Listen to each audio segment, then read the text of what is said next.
117년 만에 11월 폭설은 밤사이에도 멈출 줄 몰랐습니다. 어제 저녁 강원에서는 53중 추돌 사고가 나는가 하면 제설 차량의 내리막길에서 미끄러져 전신줄을 들이받기도 했습니다. 습설인 탓에 눈 무게를 이기지 못한 시설물들이 무너져 곳곳에서는 인명피해까지 잇따랐는데요. 밤사이에도 많은 눈이 내렸고 또 오늘까지도 이어질 예정입니다. 사고에 각별히 유의하셔야겠습니다.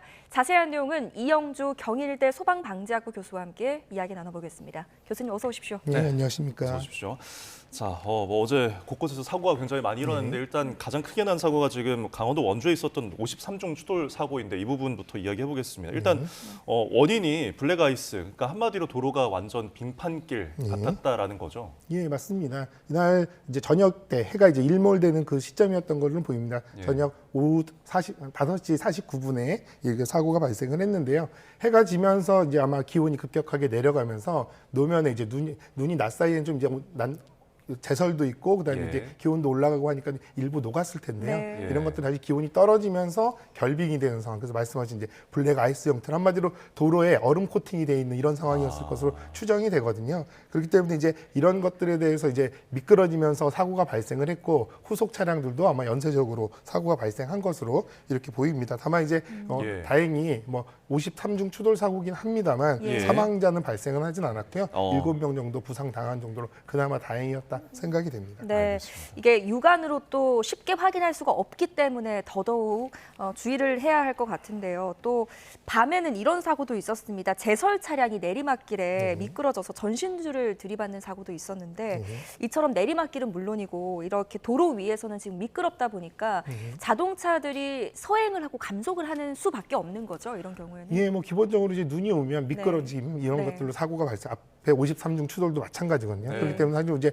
운전하는 부분들도 평상시랑은 좀 달라야 되는데요. 말씀하신 대로 이제 조심해서 운전한다 어떻게 해야 되느냐라고 한다면 평상시보다 속도는 2분의 1 이상 감속을 하셔야 되겠고요. 2분의 1 이상. 예, 그리고 또 이제 안전거리 확보도 평상시보다는 2배에서 3배 이상은 확보를 하셔야 안전할 수가 있는데요. 왜냐하면 실제로 이제 이렇게 빙판길이나 눈길 같은 경우에 제동거리 자체가 굉장히 길어지게 되거든요. 네. 그래서 버스라든지 트럭 같은 경우는 최대 7배까지 제동거리가 길어지고요. 또 승용차 같은 경우도 4배 이상 이게 길어지기 때문에 그런 것들을 대비하려면 충분한 안전거리 확보, 감속 이런 것들이 반드시 필요합니다. 또 운전 중에도 이제 급정거 혹은 또 급가속 이런 것들을 하시면 후속 차량이나 이런 것들이 대응을 하기 어렵기 때문에 사고로 이어질 수 있기 때문에 이런 부분들 좀 잘 유념하셔야 되겠고요. 사실 이제 운전 중에는 어쩔 수 없습니다만 이렇게 눈이 많이 오고 추워지면 기본적으로 뭐 스노우 타이어라든지 체인이라든지 또 부동액 같은 경우도 겨울용으로 바꿔서 채워 놓으셔야 사실 시야 확보 같은 것들 잘 되기 때문에 이런 겨울 준비 이런 것들을 좀 하실 필요도 있겠습니다. 예, 요즘 뭐 스프레이 체인이라고 해서 뭐 다양한 제품들이 또 있더라고요. 그 부분도 챙기면 좋을 것 같다는 생각이 드는데 사실 이런 뭐 미끄러짐 사고나 눈길 사고 일어나서는 안 되겠습니다만 만약에 내가 당했다면 일어났다면은 어떻게 대처를 해야 될지 좀 뭐 구조 신고를 어떻게 해야 될지 어디에서 어떻게 기다려야 될지 이 부분을 좀 짚어주실 수 있을까요? 예, 사실 빗길 교통사고 혹은 또 이렇게 눈길에 미끄러진 이런 교통사고, 눈길 교통사고 이런 경우는 단순히 그냥 1차 사고로 끝나는 게 아니라 후속 차량들이 계속 와서 연쇄 추돌로 이어지는 상황. 그렇기 때문에 2차 피해가 훨씬 더 클 수가 있거든요. 그렇기 때문에 다른 사고들도 사실은 발생했을 때는 빨리 차량에서 내려서 안전한 곳, 갓길이라든지 이런 곳으로 가서 신고를 하는 것이 가장 중요한데 더더욱이 이제 이렇게 미끄러짐 사고, 눈길 같은 경우에는 더 빠른 신속한 대처가 좀 필요해 보입니다. 그래서 일단 차량은 내버려 두시더라도 본인의 안전을 위해서 일단 신고도 먼저 하실 필요 없습니다. 일단 본인이 안전한 장소로 이동하시는 게 가장 중요하고요. 또 하나는 또 길들이 미끄럽기 때문에 이동하는 과정에서도 또 본인이 또 미끄러져서 또 부상을 당하거나 또 다른 사고를 당할 수가 있기 때문에 이동하실 때도 미끄러짐이나 이런 것들 최대한 유념하시면서 이동을 하시는 게 중요하겠다. 그리고 이제 신고를 하실 때는 뭐 119에 신고를 하시면 되겠습니다만 사실 뭐 도로상 혹은 또 고속도로라든지 이런 것들은 위치를 정확하게 확인을 시켜드려야 알려드려야 빨리 출동을 할 수가 있거든요. 근데 도로상에서는 그 지점이라든지 이런 것들을 정확하게 설명하기가 좀 어렵잖아요. 그래서 주변의 지형 지물이라든지 또 본인이 진행하는 방향이 예를 들면 서울에서 부산 방향 혹은 부산에서 서울 방향 그래서 어느 쪽에 있는지를 정확하게 식별할 수 있게끔 최대한 잘 신고를 하시는 것들도 중요하겠습니다. 네, 또 뭐 고속도로나 국도에는 또 표지판을 보면 뭐 번호라든지 이런 것들이 있으니까 그런 것도 좀 참고를 하시면 좋을 것 같습니다. 눈길 사고에 대비한 어떤 유의사항을 짚어주셨는데 CCTV 화면이 좀 준비가 되어 있으면 띄워주시면 좋을 것 같아요. 지금 도로를 보면 제설 작업이 되어 있기는 한데 네. 이 도로 갓길에 아직도 눈이 쌓여 있는 곳 이런 것들을 볼 수가 있거든요. 네. 눈발이 여전히 강한 곳도 있고 앞으로도 또 많은 눈이 예보가 되어 있고요. 제설 작업에 대한 좀 중요성을 좀 짚어주시죠. 예, 기본적으로 이제 제설 작업 같은 경우는 눈이 오기 직전에 미리 이제 예를 들면 염화칼슘이라든지 이런 제설제를 살포해 놔서 이런 부분들 눈이 내리면서 자연스럽게 빨리 녹아 없어져서 이런 이제 이 눈길이라든지 이런 이제 미끄러짐 이런 것들을 이제 예방하는 부분들도 있고요. 네. 또 한편으로 예. 이제 눈이 내려서 쌓인 경우에 이런 눈들을 빨리 신속하게 치워서 보행이라든지 또 차량 통행에 지장이 없게끔 하는 부분들이 있는데요. 네. 다만 이제 제설제를 살포하는 경우 이번 같은 경우도 사실은 눈이 오기 직전에 계속 비가 연속적으로 오다 보니까 미리 이런 제설제를 살포하거나 이런 것들이 사실은 빗물에 씻겨 내려가기 때문에 네. 그런 부분을 적극적으로 하기 좀 어려운 상황이었던 것도 맞습니다. 또 한편으로는 오늘 새벽도 마찬가지입니다. 눈이 굉장히 많이 오는 상황에서는 제설제를 많이 살포한다 하더라도 제설 효과가 좀 저감될 수밖에 없거든요. 그래서 예. 이러한 여러 가지 상황들이 맞물려서 제설이 조금 더 이제 일반 국민들이나 시민들이 보시기에는 조금 좀 부족하지 않나 이렇게 이제 느껴지실 수 있겠습니다. 네, 또 뭐 지역에 따라서 뭐 큰 길가나 대로변들은 이런 제설 작업이 비교적 잘 되어 있는데 뭐 골목길이라든지 아니면 뭐 비포장 도로 이런 곳에는 또 제설 작업을 하는 게 조금 까다롭지 않습니까? 예, 맞습니다. 어찌됐든 간에 제설 작업을 한다고 하면 제설 차량을 이용한 이런 제설 작업들이 네. 주가 될 텐데 제설 차량도 자체도 어느 정도 차 크기가 있기 때문에 예. 이면도로라든지 골목길 이런 쪽은 상당히 좀 제설하기가 좀 어렵고요. 또 차량 흐름이 가장 많은 이제 주 도로 중심으로 네. 제설 작업이 우선적으로 이루어지기 때문에요. 사실 대부분 어려운 것들은 뭐냐면 집에서 골목길을 통과해서 큰 그렇죠. 길까지 나오는 그 과정에서 예. 굉장히 어려움이 많거든요. 그래서 집에서 나오실 때 집 주변의 골목길이라든지 이면도로 상황들 잘 확인하시고 그리고 출발하시는 것들도 중요하겠습니다. 네. 예, 뭐 제설 차량이 들어가기 어려운 골목 같은 경우에는 아무래도 내 집 앞은 주민들이 알아서 쓸어야 낙상 사고도 좀 예방이 되지 않을까 싶습니다. 네. 도로에 이제 눈이 많이 내리는 상황에서 어쨌든 대중교통을 가급적으로 이용하면 좋겠지만 차량을 꼭 이용해야 할 때는 운전할 때 어떤 점을 좀 주의를 해야 될까요? 아까 뭐 안전거리도 얘기해 주셨지만은 좀 구체적으로 좀 다른 점들이 또 있을 것 같아요. 네, 맞습니다. 앞서 말씀드린 뭐 운전에 관련된 기본적인 사항들, 감속이라든지 또 그런 안전거리 확보 이건 당연히 하셔야 되겠고요. 앞서 설명드리는 것처럼 본인이 출퇴근하는 길이라든지 이런 데 눈 때문에 이제 통제가 되는 구간이 있다든지 네. 혹은 또 제설이 제대로 이루어지지 않은 구간 혹은 또 본인이 항상 다니던 길에 급경사 구간이 있다 이러면 사실 차량 운행을 안 하시는 게 좋겠고 네. 가급적이면 또 어쩔 수 없이 차량을 운행해야 된다면 우회해서 갈 수 있는 경로들을 미리 확인하시고 출발하시는 것들이 무엇보다 중요하겠고요. 예. 또 한편으로는 이제 운전할 때도 이렇게 안전운전을 지키신다 하더라도 전방 주시를 평상시보다 훨씬 좀 적극적으로 좀 주의 깊게 하셔야 되는데요. 네. 다른 차량의 미끄러짐이나 사고에도 항상 대비를 하셔야 되겠고요. 또 노면 자체가 사실 앞서 말씀드린 이 블랙 아이스 같은 경우는 사실 잘 보이지가 않거든요. 예. 그렇기 때문에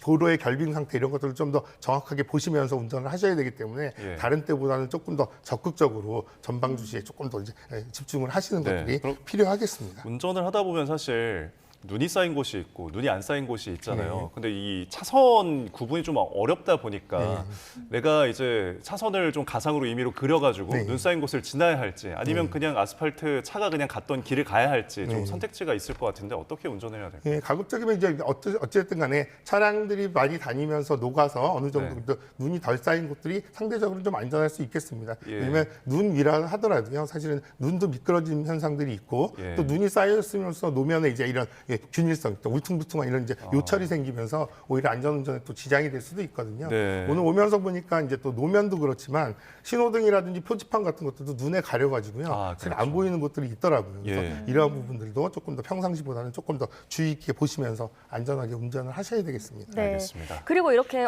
도로가 얼어붙는 말씀하신 도로 결빙 상황 그리고 빙판길에서 개인 차량을 운전하는 분들뿐만 아니라 이제 뭐 대중교통을 이용하기 위해서 걸어 다니시는 분들도 계시지 않습니까? 좀 이런 질문이 적절한지는 모르겠는데 이렇게 걸음걸이를 할 때 이렇게 네. 종종 걸음이 안전합니까? 아니면 좀 큰 보폭으로 이렇게 넓게 걷는 것이 좀 안전합니까? 가급적이면 보폭은 평상시보다는 좀 작게, 종종고름까지는 아니지만 네. 조금 작게 하시는 게 더 좋습니다. 왜냐하면 보폭을 넓게 하는 경우에 혹시 미끄러진 상황에서 본인이 균형을 잃거나 또 대처를 하기 어렵기 때문에 가급적이면 평상시보다는 보폭을 조금 더 줄이셔서 보행을 하시는 게 좋겠고요. 또 이런 날은 당연히 신발도 평상시에 구두라든지 슬리퍼 이렇게 미끄러짐이 많은 신발보다는 운동화라든지 또 등산화 이런 것들을 착용하시는 것이 훨씬 안전하겠습니다. 네. 알겠습니다. 자, 그리고 이번 눈의 특성이 저희가 뭐 보도해드리고 있지만 습설이라고 하더라고요. 이제 습기를 많이 먹으면 눈이어서 이게 같은 부피여도 굉장히 무겁다라고 하는데 얼마나 무겁길래 그런가요? 우리나라의 눈은 대부분 습설이고요. 또 예. 이번에 내린 눈 같은 경우는 더더욱이 많은 습기를 머물고 있는 상태에서 예. 눈이 내렸기 때문에 더더욱이 이제 무게가 굉장히 많이 나가는 그런 습설이었는데요. 알려진 바에 의하면 일반적 건설, 그러니까 습기가 적은 눈보다는 거의 한 최대 3배까지 이 무게가 이제 더 예. 나가는 것으로 그렇게 확인이 되고 있습니다. 네. 그래서 뭐 예를 들어서 보면 화면에서 나가는 것처럼 실제로 이제 이 한 10m 바이 10m 한 30평 정도 되는 그러한 곳에 눈이 한 50cm 정도 쌓였다 그러면 한 30톤 정도의 무게가 걸리는 것으로 이렇게 확인이 되고 있습니다. 네. 비닐하우스는 뭐 당연히 무너질 수밖에 없는 상황이군요. 예, 알겠습니다.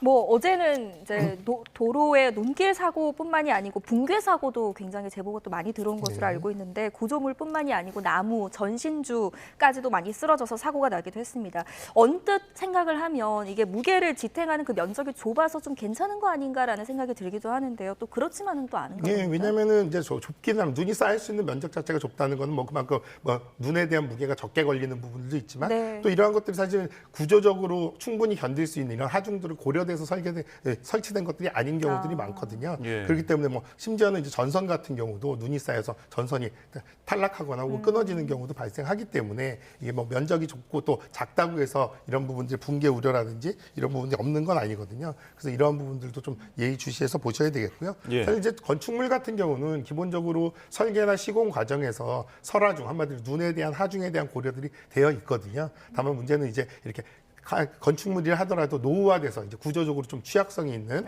오래된 건물이라든지 또 비닐하우스와 같이 이렇게 이제 이 가설 건축물 이런 경우는 이제 구조적인 부담 이런 것들이 충분히 고려가 되어 있지 않는 경우에 붕괴로 이어질 수 있기 때문에 이런 건물이라도 또 각별히 좀 주의를 하셔야 되겠습니다. 예. 그렇다면 뭐 눈이 쌓이는 어떤 시설물들은 다 점검을 해야 하는 거죠. 뭐 간판이라든지 혹은 캐노피 같은 가림막, 천막 같은 것들도. 예, 맞습니다. 임의로 설치해 놓으신 말씀하신 대로 뭐 차양이라든지 이런 부분들도 예. 눈이 쌓였을 때 오히려 더 취약할 수가 있거든요. 그래서 눈이 쌓일 수 있는 곳 이런 것들을 대부분 좀 잘 들여다 보셔야 되겠고요. 예. 또 한편으로 이제 눈이 녹아서 이를테면 뭐 균열된 틈으로 들어가면서 구조적으로 더 위험할 수도 있기 때문에 쌓인 눈도 보셔야 되겠지만 건물에 이제 갈라진 틈이라든지 이런 부분들도 좀 눈여겨서 점검 확인하시는 게 필요하겠습니다. 네. 네. 이 습설을 제거하는 과정에서 또 주의를 어떤 점을 좀 주의를 하면 좋을까요? 많은 분들이 이제 눈을 치우기 위해서 지붕으로 직접 올라가시는데요. 이렇게 직접 올라가서 눈을 치우시는 건 절대 해서는 안 되거든요. 왜냐하면 눈에 대한 이제 하중 부담도 있는데 거기에 이제 작업자들이 올라가는 경우에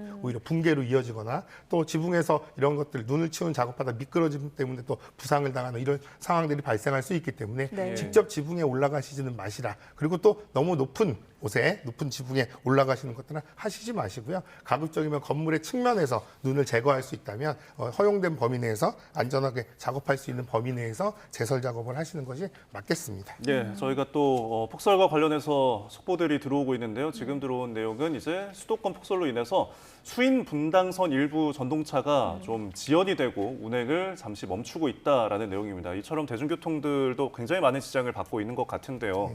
뭐 더 들어오면은 저희가 자세한 소식 들어오면은 전해드리도록 하겠습니다.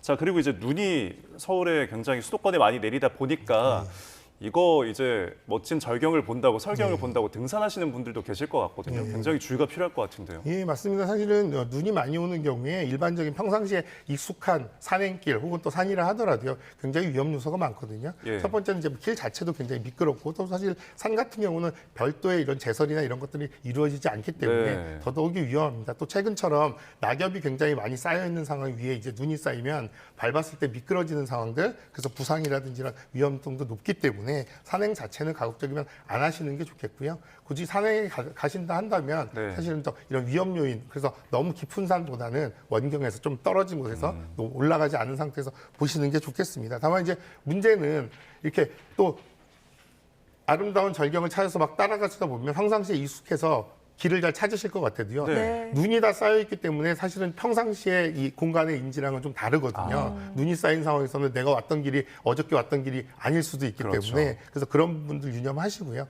그럼에도 불구하고 이렇게 이제 고립이 된 상황, 이런 상황이라면 신속하게 신고하셔서 구조를 요청하셔야 되는데요. 이런 경우에도 각 지점별로 이정표에 국가 지점번호라고 하는 이런 이제 좌표들을 이제 다 써놨으니까 그런 부분들 정확하게 알려서 신고하시는 것들도 중요하겠습니다. 알겠습니다. 네, 첫째도 안전, 둘째도 안전입니다. 그리고 저희가 마지막에 이제 수도권 수인분당선 전동차 일부 구간에서 지금 지연이 이루어지고 있다는 속보까지 전해드렸습니다. 출근하시는 분들은 또 참고하시면 좋을 것 같습니다. 여기까지 듣겠습니다. 지금까지 이영주 경일대 소방방재학부 교수와 함께했습니다. 잘 들었습니다. 고맙습니다. 감사합니다.